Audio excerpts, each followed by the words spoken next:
Welcome to our 5 on 5. Pleased to be joined today by Dr. Bud Pierce, Republican gubernatorial candidate. Dr. Pierce, thank you so much for taking the time while you're in town.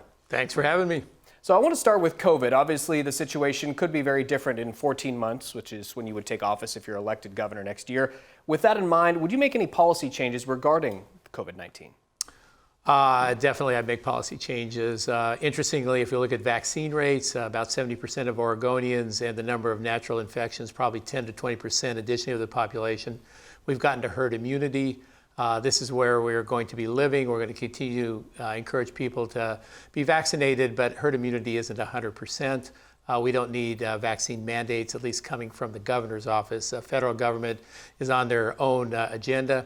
We certainly don't need masks or social distancing mandates. What we need is to give the information to our private businesses and people in the community, give them authority and accountability to keep their places safe. My practice is very strict in terms of all these mandates and social distancing and masks, but that's an oncology practice where we don't want to make our patients sick with COVID. It's very different in each individual situation. And we'll have information, support, accountability, and authority. We're not interested in mandates. They're not helping us at this point in time. Well, COVID-19 is arguably more of a political issue in America than anywhere in the world. You mentioned you're an oncologist, a cancer doctor, your patient's highly at risk. Republicans are also far less likely to be vaccinated in Oregon and the U.S. than Democrats. What do you think of that? I think that we have different groups that are less likely to be vaccinated. We have African Americans and Latinos, and I think most of those are actually not Republicans. So I think what you have is one of the issues is the distrust of government. And I think that in some quarters of the Republican Party, we have less trust. I think the political process was very damaging in how they handled this. When President Trump was trying to quickly get a vaccine from March until December of last year, when I got my first vaccine in my arm, there were cries of unsafe. We're going to review it in Oregon with Washington and California to make sure it's safe, and sowing all doubt and confusion in the public's mind. So I think we're reaping what we've sown.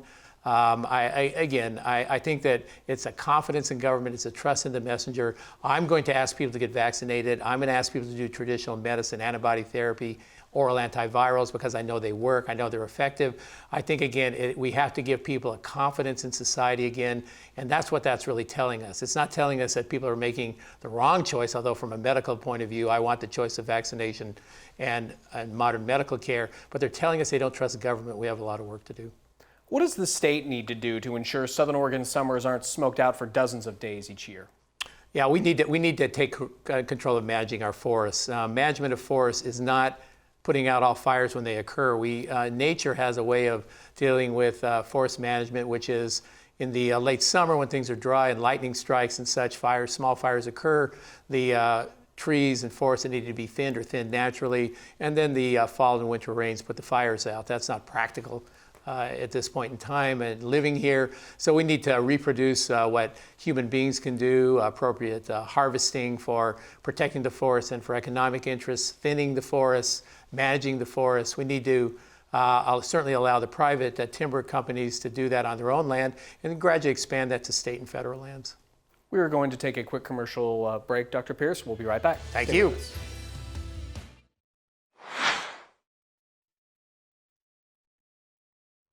Welcome back to our 5 on 5. We're going to be here with Oregon gubernatorial candidate Dr. Bud Pierce. Dr. Pierce, I know Portland has a major homeless issue, but how would you fix, as governor, the homeless situation here in Southern Oregon? It's the same solution all through the state. You need to have real shelters where people are allowed in with no barrier.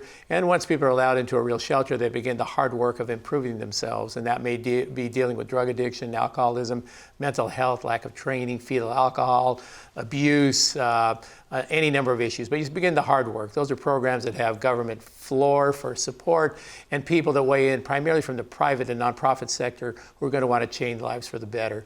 Most people will take advantage of that. They will become better people for their own good, contributing to themselves and to society's benefit. For the small group of people who won't participate and improve themselves in their situation, they'll have to leave the support center, and then if they can't find a place to shelter themselves outside of the streets or the valleys or the forests, then they will be breaking the law at that point. It's not breaking the law to be homeless and poor, but it is breaking the law to reject appropriate help and assistance, and then they'll need to be housed in a secure environment in a different way. In 2016, you said you thought Donald Trump was a better choice than Hillary Clinton. At the same time, you dropped your support for Trump, saying he wasn't unifying Republicans and was driving away Hispanic voters. The now former president would be called by most the leader of your party today. Should he be, or is it time for a new voice? So the voice of leadership is a voice that commands the affection and the attraction of the people that are being led. And what I'll say about President Trump is that what I really appreciated in him was his authenticity. He told us who he was. He told us what he wanted to do. He didn't change when he became president. It wasn't an act. He was Donald Trump. And I think the one thing you can give the voters is authenticity, integrity, and honesty. And he did that in every way. In terms of his presidency, it's amazing to me. I think he's the only president in history who could face the COVID-19 pandemic in March of 2020, and in December of 2020, I could receive a safe vaccine in my arm and a second injection in January. I think he was able to bulldoze it. I don't know how many rules were broken, but again, that's an amazing accomplishment. He did so well with China, pointing out the Chinese misbehavior, and that's been continued by the current administration. He brought that to light. And again, the business dealings and the reworking of trade agreements. So again, the president has President Trump did a great job of that. The people who are in the Republican Party will decide who their leadership is, and that's their decision. The Oregon Republican Party falsely called the Capitol siege a false flag, saying in effect the raid on the Capitol was being falsely blamed on President Trump's supporters. What do you think of that? That's a black day in American history. There was so many failures. The Capitol must be protected by law enforcement. They need to have adequate information in advance to know what's likely to happen. They need to have adequate law enforcement. It's just a tragedy. People broke the law. They need to be held accountable. We need to look at our policing of the Capitol, and that's how I view what happened. And I just look at the facts as they developed. And again, it's law-breaking by people that should be held accountable. If you win the primary, you would be the leader of that group, the leader of your party in the state. I take you for a moderate. You don't have a political record, so if I'm reading that incorrectly, please let me know. So I'm moderate in tone. My demeanor, I'm trained as a physician to listen to people. I'm trained to be respectful. I'm trained not to be noisy or irritating because that doesn't work in medical practice, and that permeates who I am as a person. I have a radical agenda of reform, I will say.